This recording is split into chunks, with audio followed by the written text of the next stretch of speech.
بسم اللہ الرحمن الرحیم۔ نماز میں دل لگانے کا طریقہ۔ جب نماز شروع کرو تو زمین کو دیکھو، کیونکہ مرنے کے بعد ہمیں اس زمین کے اندر جانا ہے۔ جب رکوع کرو تو پاؤں کو دیکھو، کیونکہ ہماری جان پاؤں سے نکلنا شروع ہوگی۔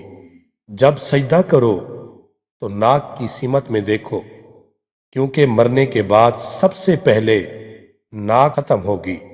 اور جب بیٹھ جاؤ تو نظریں جھولی میں ہونی چاہیے، کیونکہ ہمیں خالی جھولی دنیا سے جانا ہے۔ اور یہ سب کو بتاؤ، کیا پتہ آپ کی وجہ سے کسی کی نماز درست ہو جائے۔ ناظرین، نماز اس لیے پڑھیں کہ یہ فرض ہے جو ہر صورت ادا کرنا ہے، نیز اللہ کا حکم، اس کی خوشنودی کا ذریعہ، اور ہمارے پیارے نبی صلی اللہ علیہ وآلہ وسلم کی سنت اور آپ کے آنکھوں کی ٹھنڈک ہے، تو باقی سب فوائد خود بخود حاصل ہو جائیں گے۔ اللہ تعالی ہم سب کو نماز پنجگانہ باجماعت ادا کرنے کی توفیق عطا فرمائے، آمین یا رب العالمین۔